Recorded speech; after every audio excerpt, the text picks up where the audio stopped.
नमस्कार। रोजाना हिमाचल के खास बुलेटिन में आप सभी का बहुत बहुत स्वागत है। मैं हूं आपके साथ भावना रनौट। चलिए जानते हैं खबरें विस्तार से। कर्तव्य पथ पर दिखेगी भारत रूस मैत्री के प्रतीक नगर Roerich art gallery. Himachal Pradesh 26 जनवरी को दिल्ली में गणतंत्र दिवस परेड में रूस और भारत की सांस्कृतिक विरासत का प्रदर्शन विख्यात चित्रकार निकोलस रौरिक के माध्यम से करेगा। हिमाचल प्रदेश 26 जनवरी को दिल्ली में गणतंत्र दिवस परेड में रूस और भारत की सांस्कृतिक विरासत का प्रदर्शन विख्यात चित्रकार निकोलस रौरिक के माध्यम से करेगा।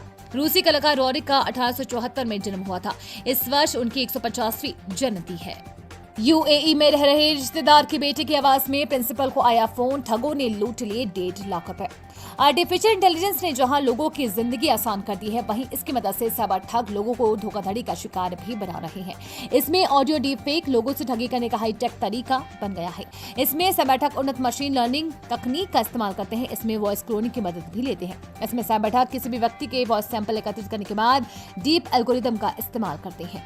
आंगनबाड़ी केंद्र में पहले सेल्फी अपलोड होगी, फिर पकेगा भोजन। गड़बड़ी को रोकेगा अब पोषण ट्रैकर ऐप।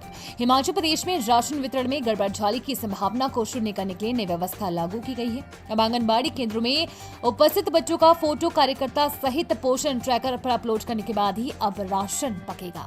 पुलिस कांस्टेबल भर्ती के लिए महीने के अंत में होगी शारीरिक दक्षता परीक्षा। आई है इतने आवेदन।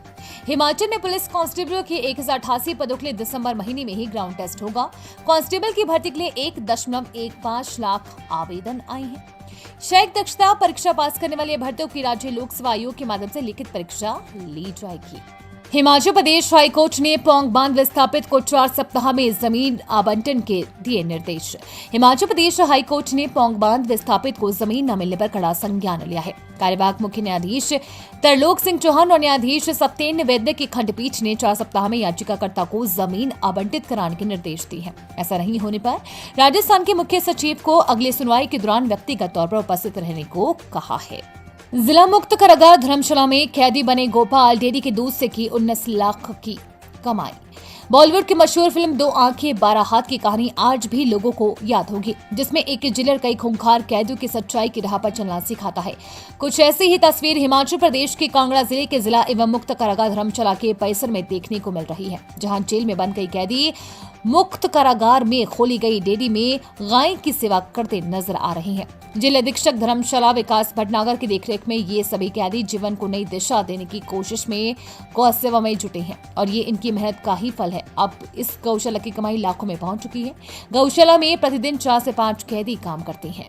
कांग्रेस सरकार का ये जश्न मात्र हिमाचल प्रदेश की बदहाली, दुर्दशा और लोगों के साथ की गई ठगी के अलावा कुछ भी नहीं है। भाजपा सिरमौर जिला के भाजपा नेताओं ने हिमाचल प्रदेश की सुक्खू सरकार द्वारा 11 दिसंबर को बिलासपुर में 2 वर्ष पूर्ण होने के अवसर पर मनाए जा रहे जश्न पर अनेकों सवाल खड़े किए हैं। सिरमौर जिला भाजपा प्रवक्ता मीलाराम शर्मा, जिला सह मीडिया प्रभारी प्रताप रावत और जिला युवा भाजपा मोर्चा के अध्यक्ष रणबीर ठाकुर ने जहां प्रेस वक्तव्य में कहा कि कांग्रेस सरकार का ये जश्न मात्र हिमाचल प्रदेश की बदहाली, दुर्दशा और लोगों के साथ की गई ठगी के अलावा कुछ भी नहीं है।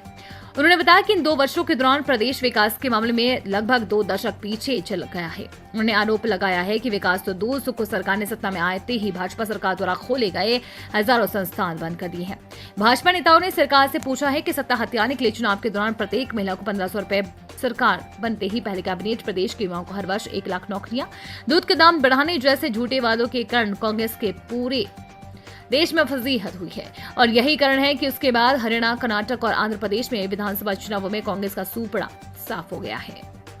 8 जिलों में कल से बर्फबारी, बारिश की संभावना। मनाली लेह मार्ग बंद, अब गर्मियों में ही दौड़ेंगे वाहन। मौसम विभाग के ताजा पूर्वानुमान के अनुसार शनिवार से पश्चिमी विक्षोभ सक्रिय होगा। इस कारण 8 और 9 दिसंबर को प्रदेश के 8 जिलों में हिमपात व वर्षा की संभावना जताई है। 8 और 9 को शिमला शहर व आसपास और लाहौल स्पीति, किन्नौर, चंबा, कांगड़ा, कुल्लू, मंडी और सिरमौर जिलों के ऊंचे इलाकों में हिमपात हो सकता है। मौसम विभाग ने गरज के साथ वर्षा व बिजली गिरने की आशंका जताई है। राज्य के कई हिस्सों में तापमान 3 से 4 डिग्री सेल्सियस तक गिरने की संभावना है। हिमपात व तूफान के कारण यातायात, अन्य आवश्यक सेवाएं तथा संचार सुविधाएं बाधित हो सकती हैं।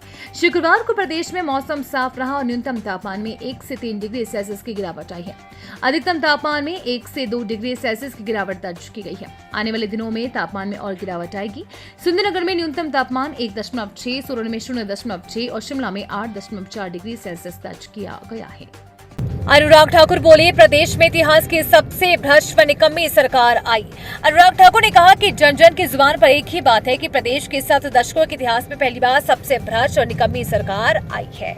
रविवार को पैतृक गांव पहुंचेगी बलिदानी अक्षय कुमार की पार्थिव देह, नम आंखों से परिजन कर रहे इंतजार। धर्मशाला के समीपवर्ती ग्राम पंचायत बागनी के जवान अक्षय कुमार का ड्यूटी के दौरान हृदयघात से निधन हो गया। बलिदानी जवान अरुणाचल प्रदेश में तैनात थे। हिमाचल के मंडी जिले में भूकंप के झटके, रिक्टर पैमाने पर ये रही तीव्रता। मंडी जिले में भूकंप दर्ज किया गया। भूकंप की तीव्रता रिक्टर पैमाने पर 3.3 आंकी गई और इसका केंद्र जमीन के अंदर 5 किलोमीटर की गहराई पर था। शिक्षा बोर्ड की प्रायोगिक पुस्तकें नहीं पढ़ाई तो निजी स्कूलों की संबद्धता होगी रद्द। स्कूल शिक्षा बोर्ड के सचिव डॉक्टर मेजर विशाल शर्मा ने बताया कि औचक निरीक्षण करने पर ध्यान में आया कि बोर्ड से संबद्धता प्राप्त निजी स्कूलों की ओर से स्कूल शिक्षा बोर्ड के स्थान पर निजी प्रकाशकों की पाठ्य पुस्तकों व प्रायोगिक पुस्तकों को पढ़ाया जा रहा है। उम्मीद है आपको आज का बुलेटिन पसंद आया होगा। इसी के साथ हिमाचल की तमाम खबरों को जानने के लिए रोजाना हिमाचल के पेज को फॉलो, लाइक और सब्सक्राइब करना बिल्कुल न भूलें। धन्यवाद।